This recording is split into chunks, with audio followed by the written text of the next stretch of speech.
this is less about will Max Verstappen leave Red Bull and go to Mercedes. I think the question now is why would Max Verstappen stay at Red Bull? Hello, and welcome to another episode of the Tired F1 Pod with me, Shez, and you, Ammar. How the heck are you doing, mate? Doing well, man. This is a good summer break. Much needed downtime from racing, although not a whole lot of time downtime from news, evidently. Mate, I'm telling you, this is the new world. F1 is non-freaking stop, and I'm here for it. What are we talking about today? I agree with you. And what we're talking about today is the ongoing saga that is Red Bull. And I feel like it's when you thought that there couldn't be more breaking news coming out of Red Bull, we did have more breaking news coming out of Red Bull. This morning, it was revealed by Red Bull that Jonathan Wheatley, their sporting director, who's been with the team since 2006, if I'm correct. 18 years, yeah. 18 years, yeah, has decided to leave. And funny enough, they decided to announce that he was going to go to Audi before even Audi could get anything out. I just found that really funny Hilarious. that they're like, yeah, here you are. There. I think that says more about Audi, to be fair, It does. right I now. agree. But I agree. I agree. But it also kind of says like, go have fun, Jonathan. See you later. Like I don't, exactly. So Don't it's let the kind of weird. door hit you on the way out, my friend. But be with us through the end of this year, right? Mate, I'm telling you. But there is clearly a mass exodus happening at Red Bull, and I Yeah. don't think it's not related to the stuff that we were talking about at the beginning of the year. Amar, I was actually reminded of a video that we did about Mercedes not very long ago, Mhm. um, in which we talked about why is everybody leaving Mercedes, and here we are in the middle of what Red Bull should expect to be their pomp. Well, to be fair, I did say in that particular video that both Mercedes and Red Bull are going through this phase. And to that effect, I have two sort of big overlying thoughts on this, right? One of them is sort of related to the off-track stuff that's been happening that we all kind of know about. We can get into it. A lot of it is conjecture, but where there's smoke, there's fire, and evidently now the fire and the smoke is increasing. And then the other stuff is sort of things take a natural course, right? These things move in cycles. Teams become successful, people want to leave, go and emulate that success somewhere else, and then so that's what Mercedes and I mean in this case Red Bull are going through anyway. So Okay, but I don't think that this normally happens in a cycle where a team are doing incredibly well, right? are Like they though for, incredibly well? up until Adrian Newey decided to leave the stable, they were doing amazing. The beginning half of the season, beginning 7 races of this season, they were unstoppable. And yet here we are at the summer break, and they're very, very vulnerable. And you didn't see that really at Ferrari until 2006, and then everybody kind of left in dribs and drabs, didn't they? And then Mercedes, even it was only when they dropped off that we suddenly started to hear that people were leaving and weren't particularly happy. It's not. I don't really seem to see it when teams are absolutely at the height of their powers, and these aren't little people that are leaving Red Bull. This is Adrian Newey has left Red Bull. This is Jonathan Wheatley.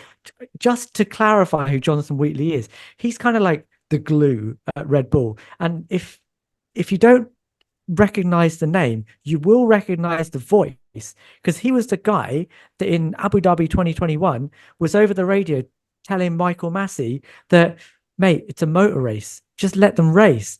He was instrumental in making that decision happen in Max's favor. This is not a small person that is leaving. He's the glue. And I guess you could argue that he wanted to go. Like he's been talking about a team principal role for a few months now. I think expecting that Christian Horner was going to step aside or be sacked or resign or whatever, and he was going to take that role. But given that he's not had that opportunity, he said, "Fine, I've got an opportunity somewhere else. I am going to go." But it's just a sign of how far down the road Red Bull are. Yeah. So on the Jonathan Wheatley thing, right? I mean, my social media was flooded, thanks to you now, with a lot of Lewis Hamilton fans talking about karma and whatnot. And I'm just like, sort of shaking my head thinking about that. But I kind of agree with you. I mean, one of the ways I remember him the most is during that Abu Dhabi 2021 Grand Prix. Although there have been many moments throughout that season where you could see him front and center. Um, I think that we cannot understate the fact that the turmoil that started at Red Bull, or maybe it was ongoing, but that came to a head at the beginning of the season has sort of resulted in this, right? And you can see the impact of it in every which way. Let's give credit to Max's dad, Jos Verstappen, who was it Bahrain, or I can't remember which it was the second or third race of the season, where he said something to the effect of, well, if Christian Horner stays, the team is literally going to implode. And we've seen that happen over the course of 13 races now throughout the season. So I don't know, maybe he should change his name to Verstappen Nostradamus, something like that. I'm sure there's a more creative way to say But that. but But Nostradamus didn't have a hand in his own predictions, cool. right? Yeah, This is agreed. Verstappen creating a self-fulfilling Oh, prophecy. but it's not just Verstappen either, right? Because I think you have to kind of go back to, and look, we've not gotten into conjecture or gossip around the Christian Horner stuff, but clearly that is at the front and center of this, right? That is the piece around which the internal battle of control at Red Bull has been going on, which again has become evident as recently as with the Checo Perez decision, or retaining Checo Perez decision. And you can see throughout. I mean, look, there was no good reason for Adrian Newey to leave Red Bull. If anything, he would be more motivated than anyone else at this stage in the season to reestablish his design, his car to a great extent, right? If that's how we want to put it. Say, hey, no, we can go to that next level. But clearly, what has happened behind the scenes, whether it's the power struggle or whether it's the alleged transgressions of Christian Horner, and we don't know the whole story. So there's definitely more to it than what we've been told or what's been leaked in the media. But clearly that was good enough for him to have resigned and leave as early as in the year. I mean, he could have left towards the end of the year. He could have finished it out. So I think there's something very weird about this in and of itself, which then leads into your point of like, this has never really happened. This is not just on track stuff that you kind of have a dominant run, and then people kind of want credit, and then they feel like, oh yeah, well, I'm not getting the credit for it, but I can go out and go somewhere else and do. I mean, look, Jonathan Wheatley is taking a role at Audi, for crying out loud. Now, you can say whatever you want about what you think Audi is going to do, but we know that Formula One is not something where you can just swoop in 1 or 2 years and make it happen, right? This stuff takes 3, 4, 5 years, and that's assuming everything goes well. And look, they have great leadership now between Mattia and Jonathan there, but you Oh, cannot you tell me admit that that they're now. going to. Very Well, good. no, no, they have great leadership, but not Ferrari level great. Okay, look, someone's yuck is another one's yum, right? So there's that, but it's okay. It's all good. Like, but even with everything that they pour in, there is no doubt that Audi is probably 3 to 4 years away. I mean, just look at how competitive the midfield is right now. They couldn't even change tires like 3 races ago. So it's whatever magic he's going. So just imagine how frustrated he would have been to leave Red Bull at this point, because you cannot argue with me that what he's getting at Audi is better than having maybe even waited at Red Bull out. But clearly he knows something, or he knows that there's no path for him there to where he's kind of doing Correct. that. But Yeah. yeah, But I think Jonathan Wheatley's move is very much like a James Vowles move to Williams, right? That he wanted a team principal role. That role isn't available at the organization that he's at the moment. He sees an opportunity somewhere else. He takes it. But the difference is very much that Toto was very gracious. Like, you heard that whole, like, I don't want to get in the way of his career. I want him to be able to do something. And yes, it's a big loss to our organization, but I wish him all the best. This is the best move for him.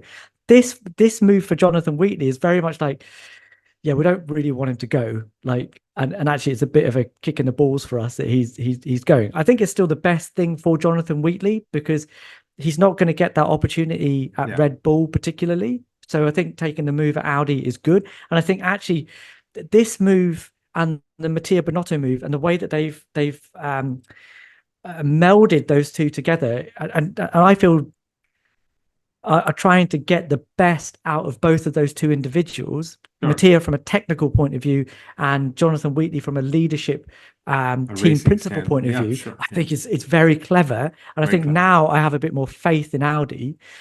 Separate issue, but I think the more this happens, the more personnel like Newey, like Wheatley leave Red Bull, the more I think that they're in that downward spiral. They're coming off that plinth that they were on, and they're down in the mud with everybody else, and it's showing in the results. Yeah, I think that what you've seen happen over the last six races, right? It's been six races since Max won, give or pretty sure that's right. That exacerbates an already contentious situation, right? Look, we can say what we want about what's happening at Red Bull, but clearly the guys behind the scenes have a better idea of whether they're going to catch up with competition or not.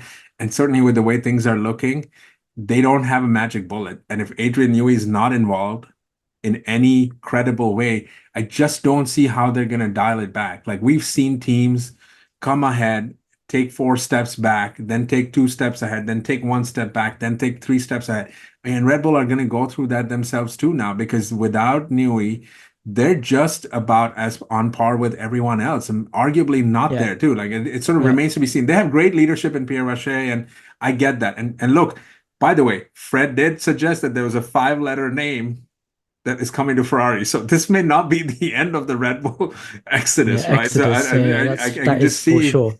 just see one But guy. Yeah, but there you go. But this is it. So my contention has been that Red Bull kind of took like an 8 season break while Mercedes took over dominance, and there was a lot of that was based on something outside of the chassis team's control, right? That the power unit that Renault supplied them with just wasn't good enough, and their team stuck it out through that time, and now they're reaping the rewards of that in 22 and 23 and probably 24 as well. But just at the point that they really needed to be cohesive, that's when they're falling apart. I want to pivot very quickly because I think there's a big elephant in the room that we are not talking about, and his name is Maximilian Verstappen. Now, just like Adrian Newey needed two things to really want to stay at that team, they were team harmony and credit, um, neither of which he was getting with the Christian Horner controversy and the fact that the team constantly said that we don't need Adrian Newey, we've got Pierre Vacher and his team. Max needs two things. He needs a fast car and he needs team harmony. He's not getting those, man. He is not getting those things. And those the voices within his own camp, if you're to believe what you read, even in the certified press, are that there are members within Max's team that think he would be better off at Mercedes. You called this, Ammar. Tell me what you think. Well, what can I say? I'm gonna keep referring to the time that I said this right after Lewis Hamilton broke news. So if anyone got it right, it was me, and I called it first. And this is happening. This is happening. And here's the smartest guy in the room, Toto Wolff. He has kept that seat open for Max. And I have you can almost see it happening. It's Max going to be there. Next year it's going to be Max and George, and then Kimi Antonelli will come in, and then it'll be either Max is retiring or George is out, right? And I 100% agree with you. Look, Spa was a very telling race for us, right? With where Red Bull are at, because this is a track that Red Bull on paper would have dominated, and on Saturday it sure as hell looked like it with Max kind of putting a half a second gap between him and the next guy in rainy conditions, albeit. But you kind of went into the weekend. Most people thought that he was going to blitz through the field and be in the race lead. I mean, even Lewis Hamilton said that it's going to take him about 10 laps to be at the front.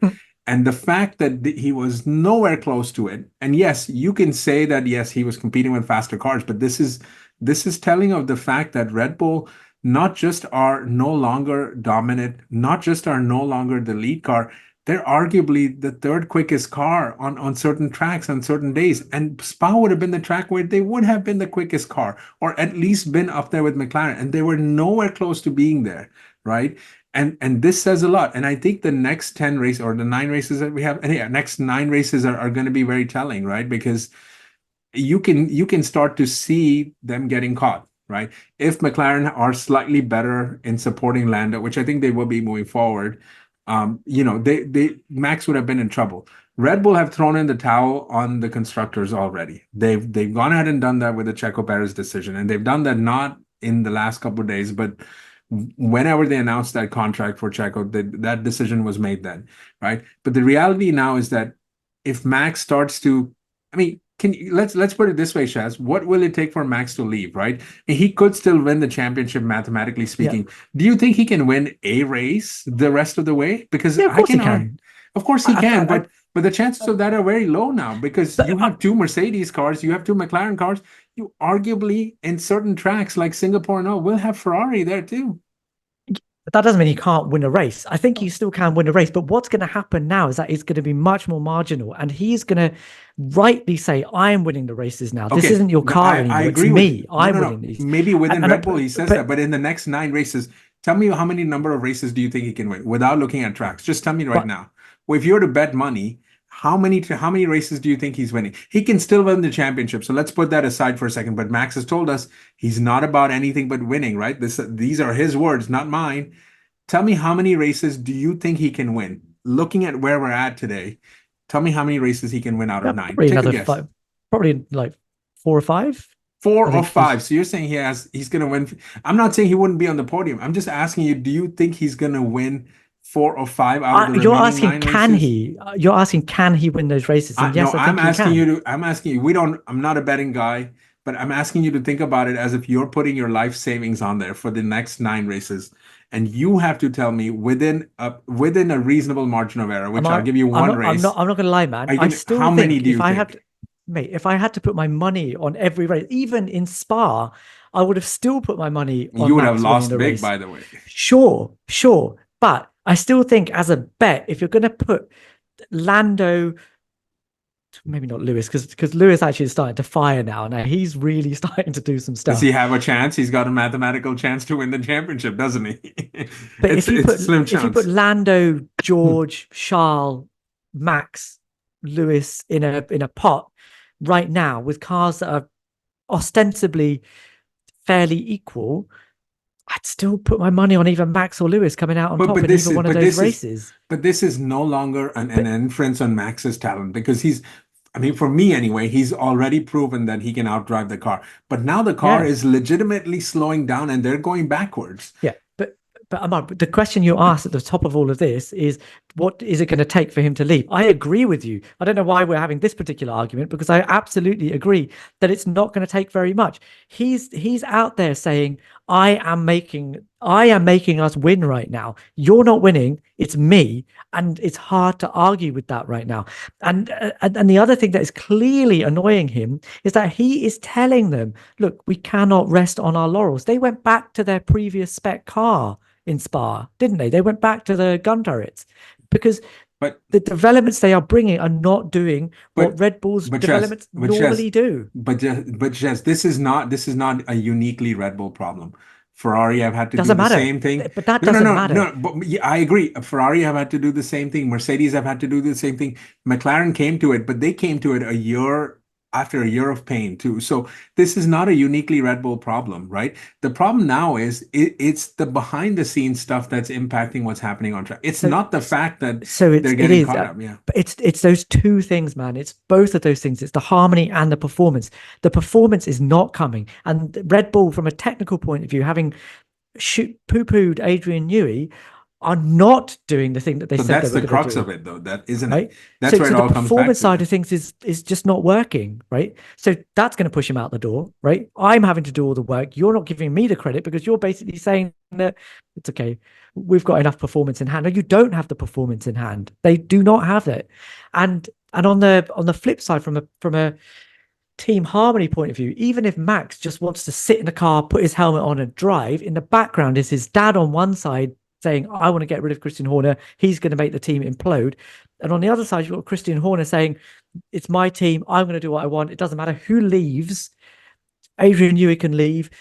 Helmet can leave. Jonathan Wheatley can leave. It doesn't matter. I will still be able to make this team work when he patently cannot. You've got those two things, and when you put those two things together, it's a melting pot of the two things that Verstappen wants.